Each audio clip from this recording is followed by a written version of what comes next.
You've been taught that women seek love above all else. But what if I told you that love is not the main force that drives them? What if behind every relationship, every seduction, every emotion, there was a much older instinct silently pulling the strings?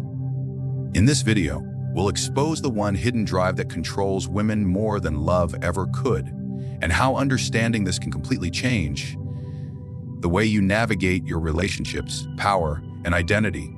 From childhood, men are conditioned to believe that love is the ultimate force that binds relationships together. They are told that if they're kind enough, available enough, emotionally open enough, then love will bloom, and they will be wanted. The unconscious structure of the feminine psyche tells a far older story, one that predates every romantic fairy tale, every love song, and every Hollywood drama. At the root of a woman's emotional world lies something more ancient, more dominant than love: the instinct for security. This instinct is not shallow, nor is it manipulative. It is biological, archetypal, and deeply embedded in her unconscious mind. It is not necessarily the need for financial security alone, though that is often a surface-level expression of it. The deeper form of this instinct is existential safety, the sense that she is anchored, protected, and bound to something stronger than her emotional chaos. Love is an idea, security is an experience. And the female psyche is drawn not to ideals, but to experiences that regulate her internal world. From the evolutionary perspective, love served no survival function. Security did. A woman drawn to a man who could not ensure her physical survival, social stability, and emotional containment was at risk. She and her offspring were exposed. Her unconscious had to become adept at discerning which man provided protection, strength, and power. Over generations, this shaped an internal instinct that superseded sentiment. It was not the man who declared his love the loudest that captured her loyalty. It was the man whose energy said, "I will not be moved." That presence is interpreted as safety, and in the presence of safety, attraction follows. This is why women often say they want one thing and then respond to another. She may say she wants kindness, openness, and softness, but be drawn to the emotionally distant, stoic, or mysterious man. Her own conscious mind may be unaware of this contradiction. She may even hate herself for it. But the deeper instinct is not driven by logic. It is driven by unconscious pattern recognition, who can make her feel like nothing outside can touch her when she is beside him. Love is emotional fluidity. Security is psychic stillness. Love can be charming, warm, and sweet. But security feels immovable, grounded, and indifferent to chaos. This is why a man who centers his identity around being liked or loved will always fall short in her psyche. He may be adored, even temporarily needed, but he will not be chosen at the level where it truly matters. Because if his energy says, "Please need me," he has already failed the test. The man who radiates internal self-sufficiency, emotional regulation, and strategic indifference evokes something else entirely. He evokes trust at the instinctual level. The instinct for security is also why emotional turbulence is often unconsciously created by women. It is not because she wants to sabotage the relationship, but because she wants to test the foundation upon which she rests. In moments of conflict, pressure, or withdrawal, she unconsciously observes: does he collapse? Does he chase? Does he panic? If the answer is yes, the illusion of safety is broken. But if he remains composed, unaffected, and poised, something ancient in her recognizes him, not as a lover, but as a protector of her deeper self. A man who loves her, but cannot withstand her emotional storms will not be trusted. A man who provides safety even while remaining emotionally mysterious becomes magnetic. She may not understand why she's drawn to him. Her conscious mind may resist it, but the body knows. The body always knows. That pull is not to love. It's to safety dressed in human form. Society has failed to teach men this. It teaches them to cater, to please, to open up, to express everything. But few men are taught that the greatest form of attraction is not how well you articulate your feelings, but how little you are affected by hers. A man who can absorb her chaos without projecting his own becomes a rare phenomenon in her world. He is the stable frame to her fluidity. And in that frame, she finally feels what love promised but could never deliver: psychological containment, spiritual protection, and energetic dominance. She will not admit it, she may not even know it, but she senses it like a gravitational field. A man who walks into a room and does not need to be seen becomes the most seen. A man who does not ask for her love becomes the most loved. Because he is not negotiating. He is not adapting. He is not trying to win. He is already complete, and that completeness is her unconscious definition of security. Within the unconscious landscape of the female psyche, there exists a recurring image, an archetype that transcends time, culture, and personal preference. This is not a man of words or warmth. He is not romantic in the traditional sense, nor emotionally available in the way modern culture often encourages.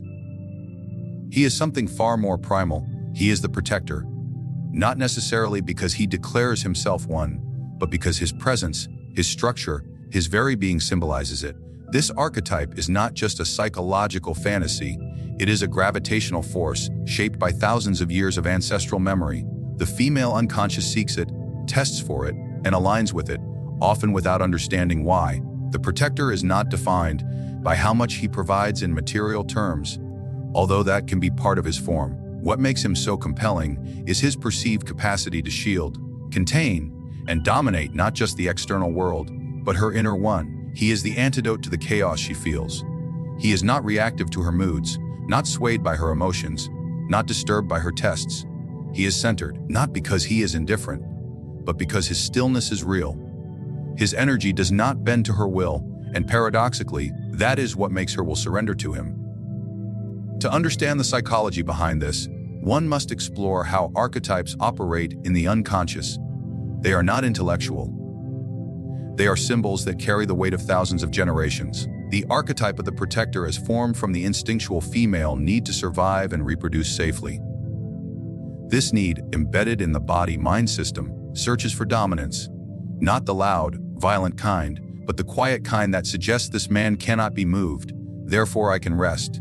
That rest is what she calls safety, and that safety is what she calls attraction. What often confuses modern men is the gap between what women say they want and what they respond to. She may insist she desires emotional connection and open communication, but is repeatedly drawn to the distant, aloof, or powerful figure who reveals little.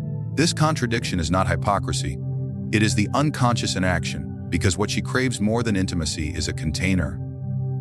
A man whose identity is so complete that it pulls her out of her fragmentation. In the presence of such a man, she experiences her own chaos differently.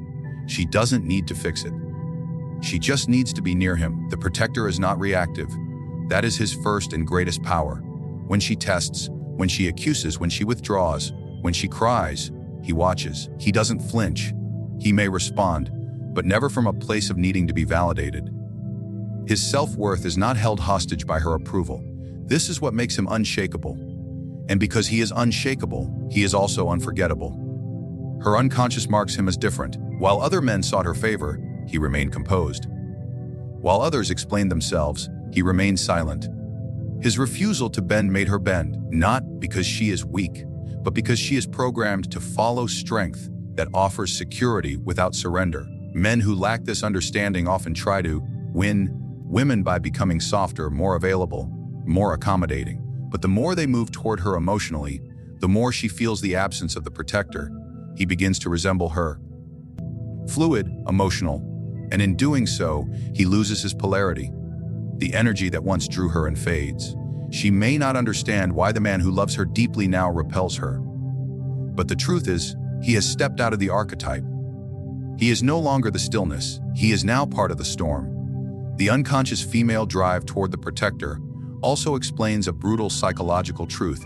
Women will often abandon affection for protection. They will leave the loving man for the one who possesses greater psychic or material strength. Not because they are cruel, but because the instinct is stronger than sentiment. She is not choosing pain. She is choosing safety in disguise. The protector does not need to love her overtly. His power is enough. The unconscious mind trusts power more than affection, because affection without power feels hollow.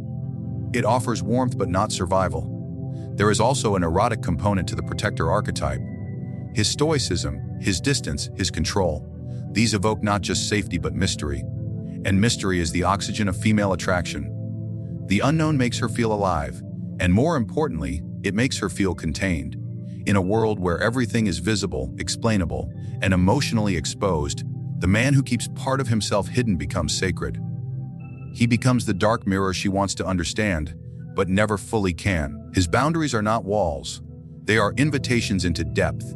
And in that depth, she imagines a version of herself she cannot access alone. This is why dominance, when it is unconscious and authentic, commands devotion. Not because he demands it, because he becomes an axis around which her emotional world can orbit. She doesn't want to lead. She doesn't even want equality in the emotional realm. What she wants is the freedom to dissolve into someone who will not dissolve with her. This is not about control. It's about trust, and trust is only born when the protector appears, not in word but in form. His form is stoic, his energy is sealed, and his essence cannot be negotiated with. He is the calm in the hurricane, and that calm is more addictive than love itself. The female psyche does not operate under the laws of masculine logic. What is often perceived by men as irrational, impulsive, or inconsistent behavior in women is not rooted in madness, but in a different kind of logic. A logic that flows from emotional truth rather than intellectual structure. This is what makes the misunderstanding between men and women so persistent. Men seek clarity, straight lines, reasons that align with outcomes. Women, on the other hand, are attuned to patterns of feeling, intuitive responses, and emotional continuity. This dissonance is not a flaw, it is a difference in internal architecture. To understand the emotional logic of a woman is to step into a realm where survival, attraction, and decision-making are tied to what feels coherent, not what appears objectively rational. Her decisions, especially in relationships, are rarely based solely on facts.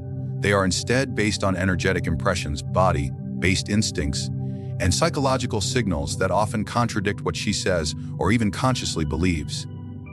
Men who try to reason with a woman in distress often fail, not because their logic is incorrect, but because they are addressing a level of awareness she is not operating from in that moment. Emotional logic is about maintaining internal balance. If a woman feels insecure, disconnected, or threatened, she will behave in a way that attempts to restore her sense of emotional safety.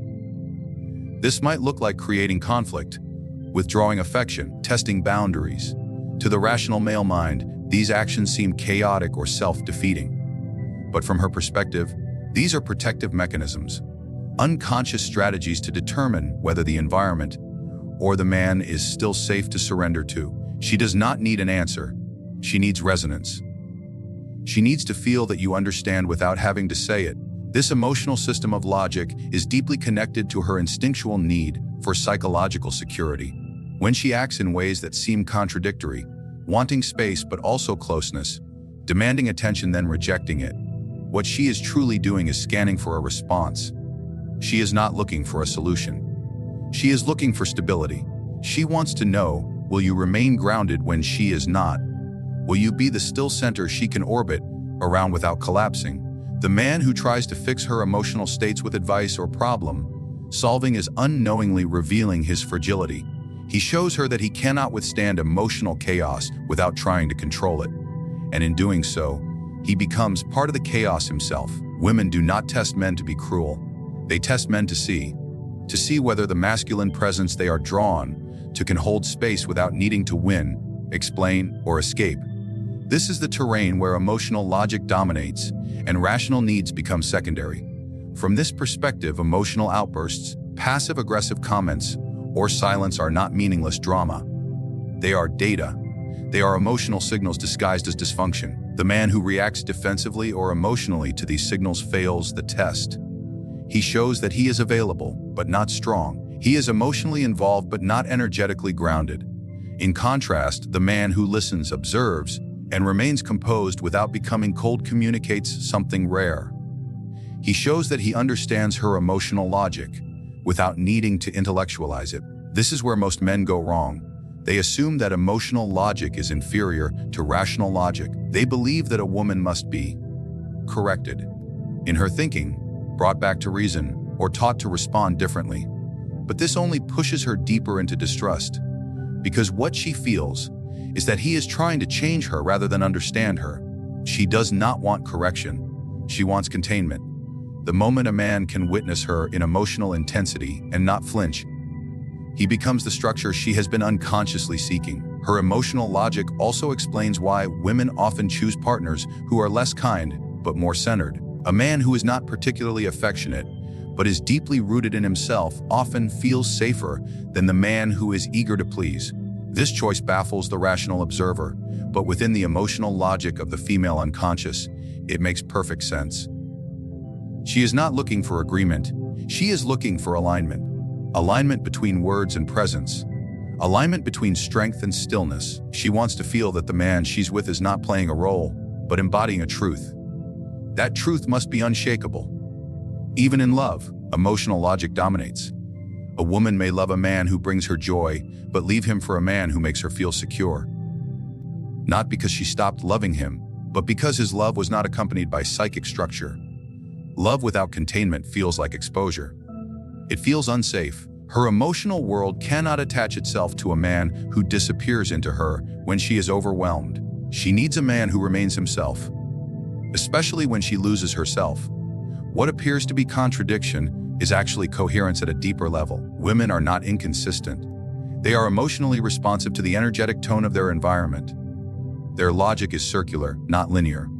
It spirals inward, seeks depth, and rejects surface-level explanations. The man who recognizes this does not try to lead her through logic.